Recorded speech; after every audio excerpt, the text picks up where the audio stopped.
ധ്യായാമോധവളാവകുണ്ഡണവതീം തേജോമയീം നൈഷ്ഠികീം സ്നിഗ്ധാപാംഗവിലോകിനീം ഭഗവതീം മന്ദസ്മിതശ്രീമുഖീം വാത്സല്യാമൃതവർഷിണീം സുമധുരം സങ്കീർത്തനാലാപിനീം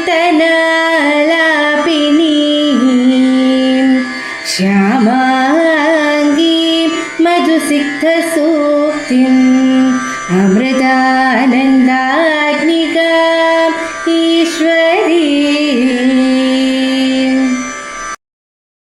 ഗജാനനം ഭൂതഗണാതിസേവിതം കപിത്തജംബൂഫലസാരഭക്ഷിതം ഉമാസുതം ശോകവിനാശകാരണം നമാമി വിഘ്നേശ്വര പാദപങ്കജം കൂജന്തം രാമ രാമേതി മധുരം മധുരാക്ഷരം ആരുഹ്യ കവിതാശാഖാം വന്ദേ വാൽമീകി കോകിലം. ഓം ഹരിശ്രീ ഗണപതയേ നമഃ. അവിഘ്നമസ്തു. ശ്രീരാമ രാമ രാമ ശ്രീരാമചന്ദ്ര ജയ. ശ്രീരാമ രാമ രാമ ശ്രീരാമഭദ്ര ജയ. ശ്രീരാമ രാമ രാമ സീതാഭിരാമ ജയ. ശ്രീരാമ രാമ രാമ ലോകാഭിരാമ ജയ. ശ്രീരാമ രാമ രാമ രാവണാന്തക രാമ. ശ്രീരാമ മമ ഹൃദി രമതാം രാമ രാമ. ശ്രീരാഘവാത്മാ രാമ. ശ്രീരാമ രമാപതി. ശ്രീരാമ രമണീയ വിഗ്രഹ നമോസ്തുതേ. ശ്രീരാമ രമണീയ വിഗ്രഹ നമോസ്തുതേ. നാരായണായ നമോ നാരായണായ നമോ നാരായണായ നമോ നാരായണായ നമഃ. നാരായണായ നമോ നാരായണായ നമോ നാരായണായ നമോ നാരായണായ നമഃ. ശ്രീരാമനാമം പാടി വന്ന പൈങ്കിളിപ്പെണ്ണേ, ശ്രീരാമചരിതം നീ ചൊല്ലിടുമടിയാതെ. ശാരിക പൈതൽ താനും വന്ദിച്ചു വന്ദ്യന്മാരെ. ശ്രീരാമസ്മൃതിയോടെ പറഞ്ഞു തുടങ്ങിനാൻ. സന്തുഷ്ടനായ ഋതുകുലനാഥനും അന്തർമുദാവിമാനേന മാനേന പോയി നന്ദിഗ്രാമേ ഭരതാശ്രമേ ചെന്നത. മന്ദം മഹീതലം തന്നിലിറങ്ങിനാൻ. മാനസേ ഖേദമുണ്ടാക്കരുതാർക്കുമേ, ജ്ഞാനയോദ്യാധിപനായി വസിക്കാമല്ലോ.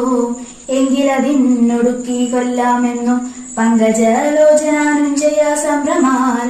അശ്രുപൂർണാക്ഷന ശത്രുഘ്നനും തഥാ ശ്മശ്രുണീ ക്രന്ദകന്മാരെ വരുത്തിനാൻ.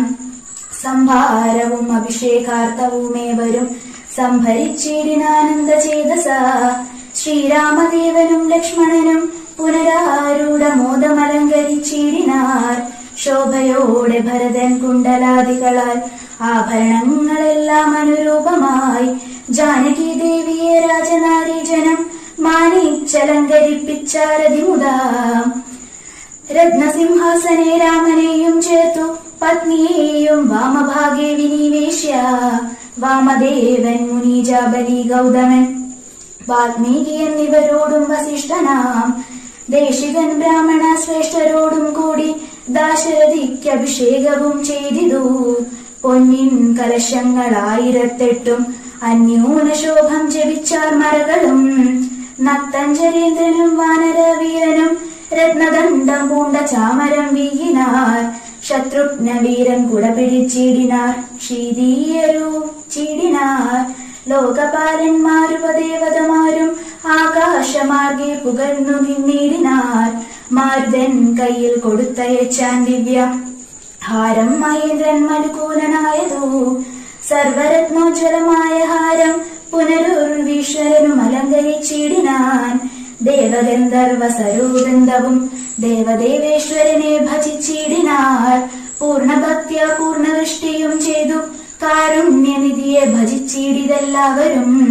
സ്നിഗ്ധദൂർവാദ ശ്യാമളം കോമളം പത്മപത്രേക്ഷണം സൂര്യകോടിപ്രഭം. ഹാരകിരീട വിരാജിതം രാഘവം മാനസ മാനലാവണ്യം മനോഹരം. പീതാംബര പരിശോഭിതം ഭൂതരം സീതയാ വാഗന്ധ സംസ്ഥയാ രാജിതം. രാജരാജേന്ദ്രം രഘുകുലനായകം രാജീവബന്ധം വംശസമുദ്ഭവം. രാവണനാശനം രാമം ദയാപരം സേവകാഭീഷ്ടവം സേവമന്യാമയം. ഓം അമൃതേശ്വരി നമഃ. അധ്യാത്മ രാമായണത്തിലെ വളരെയധികം സന്തോഷപ്രദമായ ശ്രീരാമ ഭഗവാന്റെ രാജ്യാഭിഷേകമാണ് ഇന്നിവിടെ പാരായണം ചെയ്തിരിക്കുന്നത്. ഭരതന്റെ വാക്കുകൾ കേട്ട് സന്തുഷ്ടനായ ശ്രീരാമചന്ദ്രൻ പുഷ്പക വിമാനത്തിൽ വന്നിറങ്ങി. കുബേരനിൽ നിന്ന് രാവണൻ തട്ടിയെടുത്ത പുഷ്പക വിമാനം അളകാപുരിയിലേക്ക് തിരിച്ചയച്ചു. പൗരജനങ്ങളുടെയും മന്ത്രിമാരുടെയും ആഗ്രഹപ്രകാരം ഗുരുശ്രേഷ്ഠനായ വസിഷ്ഠ മുനിയുടെ നിർദ്ദേശപ്രകാരം ശ്രീരാമചന്ദ്രൻ രാജ്യഭാരം സ്വീകരിക്കാൻ തീരുമാനിച്ചു. 14 വർഷത്തിന് ശേഷം അദ്ദേഹം മുനി വേഷധാരിയിൽ നിന്ന് ഒരു രാജാവിന് യോജിക്കുന്ന തരത്തിലുള്ള വേഷവിധാനങ്ങൾ അണിഞ്ഞു. ജാനകി ദേവിയെ സ്ത്രീകൾ അണിയിച്ചൊരുക്കി. അനന്തരം സുമന്ത്രർ കൊണ്ടുവന്ന തേരിൽ കയറി ശ്രീരാമചന്ദ്രൻ വാനരാദികളുടെയും പൗരജനങ്ങളുടെയും അകമ്പടിയോടുകൂടി വാദ്യാഘോഷങ്ങളുടെ യാത്ര ആരംഭിച്ചു. ഭഗവാന്റെ എഴുന്നള്ളത്ത് കാണുന്നതിനായി അയോധ്യ നഗരം ഉത്സവലഹരിയിലായി. അയോധ്യ നഗരത്തിലെത്തിയ ശ്രീരാമചന്ദ്രൻ തന്റെ പിതാവിന്റെ രാജകൊട്ടാരത്തെ വണങ്ങി. സിംഹാസനമേറാൻ തയ്യാറായി. 4 സമുദ്രങ്ങളിൽ നിന്നും കൊണ്ടുവന്ന തീർത്ഥജലം കൊണ്ട് അഭിഷേകം ചെയ്യപ്പെട്ട ഭഗവാനെ പുഷ്പവൃഷ്ടികൾ കൊണ്ട് സ്തുതി ഗീതങ്ങൾ കൊണ്ടും ദേവഗന്ധർവ യക്ഷ കിന്നരന്മാർ എല്ലാം വാഴ്ത്തി. താരകമന്ത്രമായ രാമനാമം ജപിച്ചുകൊണ്ട് തത്വസ്വരൂപനായ ഭഗവാനെ എല്ലാവരും വാഴ്ത്തി. സർവഗുണ സമ്പന്നനായ ഒരു ഭരണാധികാരിയെ തങ്ങളുടെ രാജ്യത്തിന് ലഭിച്ചതിന്റെ ആഘോഷം ജനങ്ങൾ കൊണ്ടാടി. ഭരണാധിപന്മാരിൽ നിന്ന് രാജ്യവും ജനങ്ങളും ആഗ്രഹിക്കുന്നത് നൽകാൻ തങ്ങളുടെ അയോധ്യാധിപതിക്ക് കഴിയുമെന്ന വിശ്വാസമാണ് ഇവിടെ പ്രതിഫലിക്കുന്നത്. ഓം നമഃ ശിവായ.